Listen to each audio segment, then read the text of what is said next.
اور اس پہ پوری حدیث اگر آپ پڑھیں گے نا تو اللہ کے نبی نے مدینہ میں آنے کے بعد جب یہود کو روزہ رکھتے ہوئے دیکھا تو پوچھا کیوں، تو انہوں نے گواہی دی کہ اس دن فرعون ڈوبا اور بنی اسرائیل نجات پاتی ہے، لہٰذا ہم اس خوشی میں روزہ رکھتے ہیں۔ نوٹ کیجئے کہ اللہ کے نبی کے دور کے بنی اسرائیلی بھی فتح کا جشن میلوں ٹھیلوں اور گھن گرج سے نہیں بلکہ روزہ رکھ کے مناتے تھے۔ اللہ تعالیٰ ہمیں فتوحات یا کہہ لیجئے کہ آزادیوں کے جشن عاجزی اور شکر گزاری کے ساتھ منانے والا بنا دے۔ دوسرا اہم واقعہ جو اس مہینے سے منسوب کیا جاتا ہے وہ عام الفیل کا واقعہ ہے۔ اسی مہینے میں پیش آیا جس میں ابرہہ ہاتھیوں کے لشکروں کے ساتھ خانہ کعبہ کو تباہ کرنے کے لیے آیا تھا۔ یہ چیز آپ اسلامی انسائکلوپیڈیا سے پڑھ سکتے ہیں۔ اس کے پیچھے بھی کچھ سیاسی وجوہات تھیں اور اسی طرح سے کچھ اس میں اس طرح کی باتیں تھی کہ جو حقیقت میں نہیں ہونی چاہیے، لیکن تعصب اور حسد کی وجہ سے یہ ہوا تھا۔ اللہ تعالیٰ نے ساری دنیا کو دکھا دیا کہ میں اپنے گھر کی حفاظت چھوٹے چھوٹے پرندوں سے بھی کروا سکتا ہوں۔ پھر اسی طرح تیسرا واقعہ حضرت عمر رضی اللہ عنہ کا قاتلانہ حملہ اور زخموں کی تاب نہ لاتے ہوئے یکم محرم سن 23 یعنی 23 ہجری کو شہید ہونا تھا۔ یاد رکھیے کہ حضرت عمر نے اللہ کے نبی صلی اللہ علیہ وسلم کے بعد 10 سال حکومت کی۔ اس سے پہلے 2 سال ابو بکر صدیق کے تھے اور 10 سال پیچھے اگر آپ چلے جائیں تو مدینہ کے تھے۔ تو گویا کہ صرف 23 سال گزرے تھے ابھی تک ہجرت کیے ہوئے مسلمانوں کو۔ اور حضرت عمر کے قتل کا واقعہ بھی پڑھنے کے قابل ہے، کبھی اگر آپ کو فرصت ملے تو اس کو ضرور پڑھیے گا۔ اللہ نے ان کو پوری دنیا کے لیے اس طرح ایک رول ماڈل بنا دیا کہ یہ وہ شخص تھے کہ جن کے ہاتھوں دنیا میں اتنا کچھ اللہ تعالیٰ نے کروایا اور مسلمانوں نے کثیر رقبے پہ حکومت بھی کی اور مسلمانوں کو اللہ تعالیٰ نے بہت کچھ دیا، لیکن اس کے باوجود بالآخر ایک شخص فیروز لولو کے ہاتھوں قتل ہوئے۔ حضرت عمر فاروق نے اپنی بیماری کے دنوں میں جب ان کے اوپر یہ تکلیف آئی تھی تو پوچھا کہ مجھے کس نے قتل کرنے کی کوشش کی، تو جب لوگوں نے نام لیا فیروز کا، یہ مجوسی تھا، فائر ورشپر تھا، تو حضرت عمر نے الحمدللہ کہہ کر کہا کہ اللہ کا شکر ہے کہ اس نے میرا خون کسی مسلمان سے نہیں کروایا۔ یعنی اب دیکھیے کہ ایسے حالات میں جب جان پہ پڑی ہوتی ہے اس وقت بھی ان لوگوں کو اپنی نہیں اسلام کی اور کفر کی اور یہ ساری چیزوں کا فرق پڑاتا تھا۔ اور حقیقت ہے کہ آسمان نے ایسا شخص بھی دیکھا کہ جس نے 22 لاکھ مربع میل میں حکومت کی، لیکن ان کی قمیض میں 17 یعنی 17 پیوند لگے ہوئے تھے۔ تو یوم شہادت حضرت عمر فاروق کا یکم محرم ہے۔ ہمیں ان چیزوں پہ بھی تھوڑا سا غور کرنے کی ضرورت ہے۔ اللہ تعالیٰ ہمیں اور ہمارے حکمرانوں کو ایسی ایسی شخصیات کو رول ماڈل بنانے کی توفیق دے کہ جو حقیقت میں پوری دنیا کے لیے بہترین تھے۔ آپ کو یہاں ایک چھوٹا سا کام دوں گی اگر آپ کر سکیں۔ حضرت عمر رضی اللہ عنہ کی زندگی اور خاص طور پہ ان کا خلافت کا دور ہے، اس پہ ضرور کچھ پڑھیے۔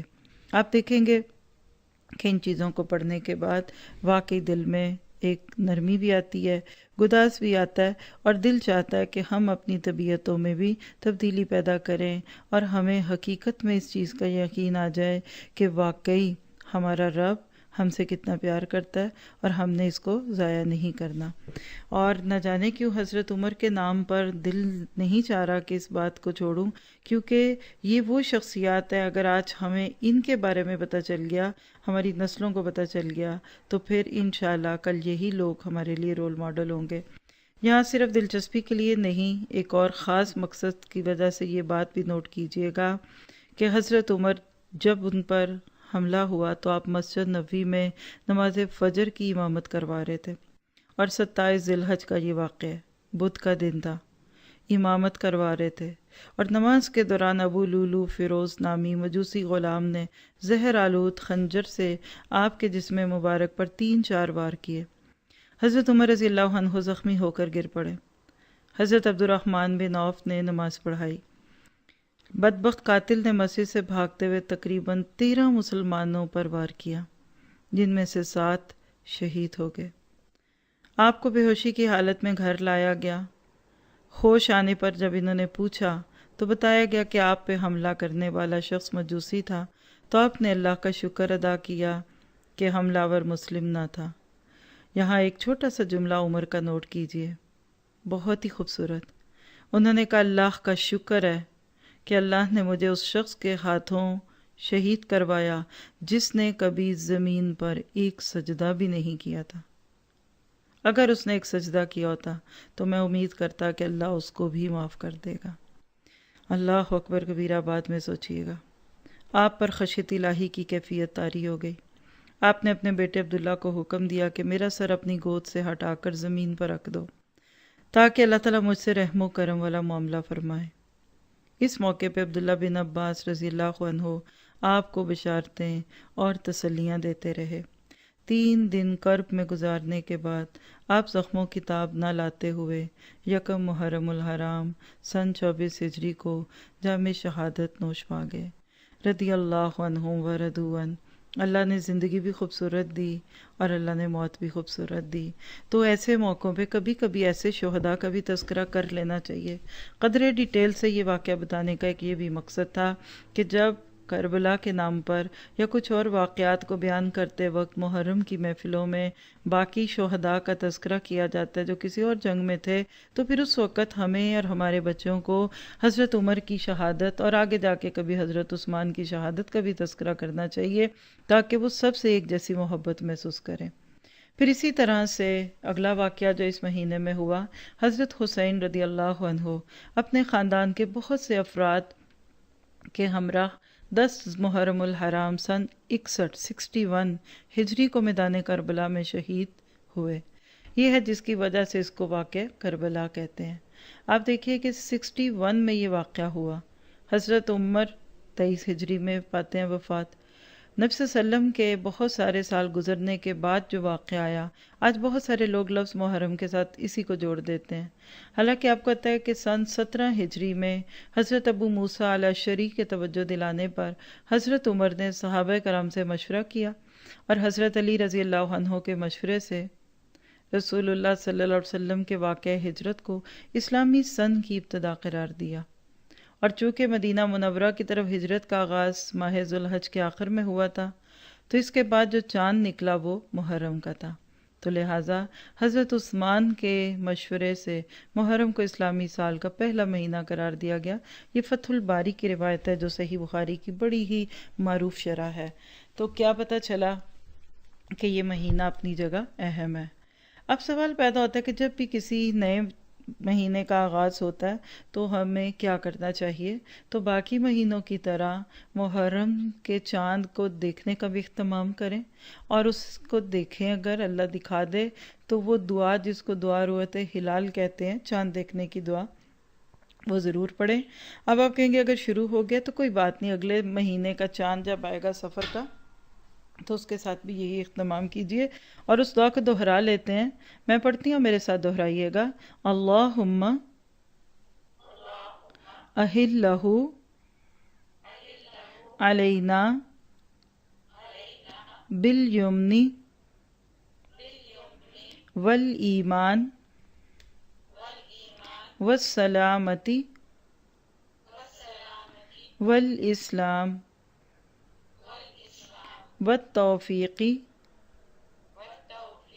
لما تحب وترضى ربی وربک اللہ۔